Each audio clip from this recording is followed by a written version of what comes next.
जोहार, नमस्कार, जय Shri Mahakal. S Bharat news नेटवर्कच्या आजच्या बातमीपत्रामध्ये आपण जाणून घेऊया हिंगोली जिल्ह्यातील 12 ज्योतिर्लिंगापैकी असलेले 8वे ज्योतिर्लिंग म्हणजेच औंढा नागनाथ. पांडवांनी उभारलेले 8वे ज्योतिर्लिंग औंढा नागनाथ मंदिर हे हिंगोली जिल्ह्यात वसलेले आहे. भारत भूमी ही श्रद्धेची आणि परंपराची आणि अध्यात्माची भूमी आहे. या भूमीवर उभे आहे भगवान शंकराचे तेजस्वी रूप औंढा नागनाथ ज्योतिर्लिंग. महाभारतातील पांडवांनी त्यांच्या वनवास आणि अज्ञातवासाच्या काळात या पवित्र मंदिराची उभारणी केली अशी आख्यायिका आहे.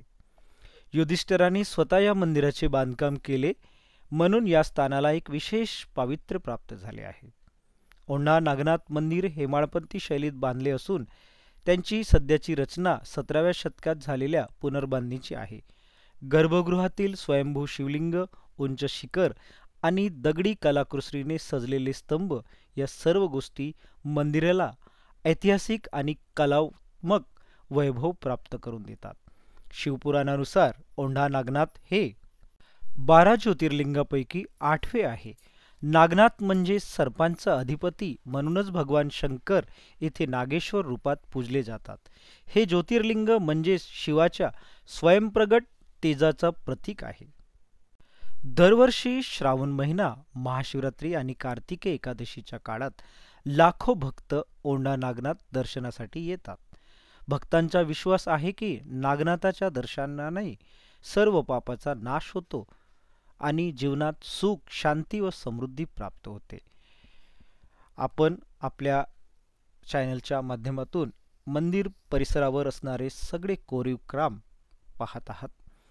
श्रद्धेचा दीप, इतिहासाचा वारसा आणि भक्तीचा अखंड प्रतीक महाराष्ट्राच्या मातीतील हे तेजस्वी ज्योतिर्लिंग आजही प्रत्येक शिवभक्ताच्या हृदयात उजळत आहे.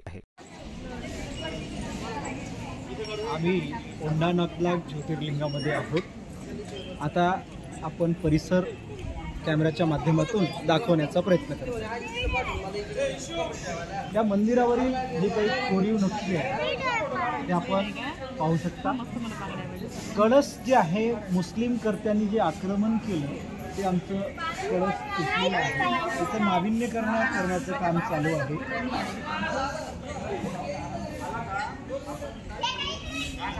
8वं ज्योतिर्लिंग म्हणून औंढा नागनाथ हे प्रसिद्ध आहे. औंढा नागनाथाची जी पार्श्वभूमी आहे, रामेश्वरम येथून वाळू आणून इथे वाळूच्या साह्याने ज्योतिर्लिंग तयार केले. हे पावन ज्योतिर्लिंग आहे. या ज्योतिर्लिंगामध्ये जे काही भाविक येत असतात, श्रद्धाळू येतात, त्यांचं पुण्यकर्म त्यांना प्राप्त होतं अशी शास्त्रशुद्ध माहिती आपल्याला इथल्या पुजारी पंडितांनी दिली आहे. नमस्कार, जय श्री महाकाल. आपल्यासोबत पंडित योगेशजी पाठक आहेत. आपण आलेलो आहोत औंढा ज्योतिर्लिंग येथे. आता आपण पंडितजी योगेश पाठक यांच्याकडे जाऊया आणि या औंढा ज्योतिर्लिंगाबद्दल आपण संपूर्ण माहिती जाणून घेऊ. पार्वती पते हर हर महादेव नागेश्वर भगवान की जय. मी पंडित योगेश पाठक औंढा नागनाथ येथे पुरोहित आहे. या मंदिराबद्दल सांगायचं झाल्यास, पांडव ज्यावेळेस वनवासाला आले होते 5500 वर्ष आधी, त्यावेळेस त्यांच्याकडे कपिला नावाची गाय होती. ही गाय मुख्य ज्योतिर्लिंग जे आहे ते स्वयंभू असल्यामुळे त्यावर पाण्यामध्ये होता असे, तर त्याच्यामध्ये सेवा करत असे. तर पांडवांना असा प्रश्न पडला की आपलं दूध जे आहे ते जाते कुठं नेमकं, ते पाहण्यासाठी ते पाण्यामध्ये उतरले. तर त्यावेळेस पाण्यामध्ये आल्यानंतर त्यांना स्वयंभू ज्योतिर्लिंग दिसलं. तर त्यांना आकाशवाणी अशी झाली की ते संपूर्ण पाणी काढून घ्या. पाणी काढल्यानंतर पांडवांना एक लख्ख प्रकाश दिसला. त्याच्यासमोर दिवस आणि रात्र काही समजा येईना.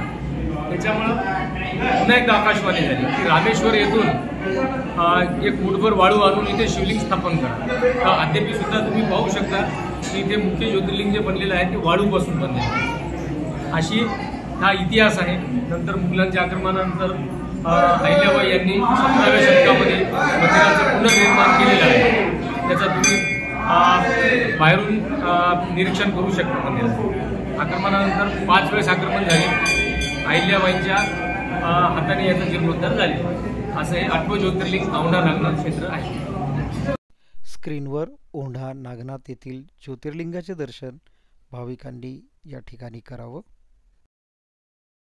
औंढा नागनाथ ज्योतिर्लिंगाविषयी आपल्याला अधिक माहिती औंढा नागनाथ येथील स्थानिक नागरिक संजीवनी वाघमारे यांनी सुद्धा दिली आहे. ती बातचीत आपल्या स्क्रीनवर पाहूया. जोहार, मी श्रीमंत सुरपाम औंढा नागनाथ येथून. आपल्यासोबत इथल्या स्थानिक नागरिक आहेत संजीवनी.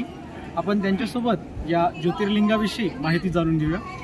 संजीवनी, नमस्कार, माझं नाव संजीवनी वाघमारे. मी प्रॉपर औंढ्यातलीच आहे. आणि पहिले इथं काहीही नव्हतं, पूर्ण तळं होतं आणि पूर्ण बाजूनं जंगल होतं. आणि 5 पांडव जेव्हा इथं आले वनवासाला, तेव्हा त्यांच्यासोबत एक कपिला नावाची गाय होती. ती गाय दररोज येऊन आपल्या शिवलिंगावर दूध चढवायची. मग एक दिवस पांडुरंग म्हणले, अरे आपल्या गाईचं दूध कोण काढते? मग त्यांनी म्हणले, आपण आज बघूता म्हणले कोण काढायले काय नाही ते. मग ते एक दिवस त्या शेपटीला धरले गाईच्या आणि तिच्या मागे मागे गेल्याच्या नंतर एकदम दिवसभर चरली ती गाय. आणि नंतर ज्यावेळेस 5 वाजतात ना, त्या टायमाला काय की ती तळ्यामध्ये उडी मारली तिने. मग तिच्यासोबत ते हे पण 5 पांडव पण उडी मारली. मग त्यांनी बघितलं तर ती शिवलिंगावर तीर्थ सोडत होती दूध. मग त्यांनी बघितले हे काय चमत्कार. त्यांचे बघता एवढे डोळे चिमकले की पूर्ण प्रकाश हे असं कुणालाच काही दिसत नव्हतं. मग शंभूकडे गेले, म्हणले आता काय करायचं महाराज आपलं? तर म्हणले तुम्ही इथं स्थापना करा, म्हणले इथं मंदिर बांधा. मग ते म्हणले आपण रातोरात आपण सोन्याचं मंदिर बांधायचं. मग म्हणले आपण रातोरात मंदिर बांधलं तर पुढचा काळ कसा येईल, आपल्याला ठेवतील का मंदिर सोन्याचं? मग त्यांनी राक्षसांना विनंती केली की तुम्ही इथं नागेशम दारुकावांचं दगडी मंदिर रात्रतून बांधा. मग रात्रतून हे पूर्ण दगडी मंदिर बांधलेलं आहे. आणि 3 ठिकाणी मोठे मोठे मूर्त्या आहेत तुम्हाला दिसणार. ते सगळे ते राक्षसांनीच कोरलेले आहे. आणि तिकडं सासासुराची बारव पण आहे. आणि इकडं कालिका माती, खांडेश्वरी माता, पद्मावती माता अशा पूर्ण देव्या पण आहेत आजूबाजूने. बस आपल्याला इथले स्थानिक नागरिक संजीवनीजींनी आपल्याला अशी सुरेख माहिती दिली आहे. त्याबद्दल संजीवनीजीचं आमच्या चॅनलच्या माध्यमातून आम्ही खूप खूप आभार व्यक्त करतो. एस भारत न्यूज नेटवर्ककरिता श्रीमंत सुरपाम, औंढा नागनाथ.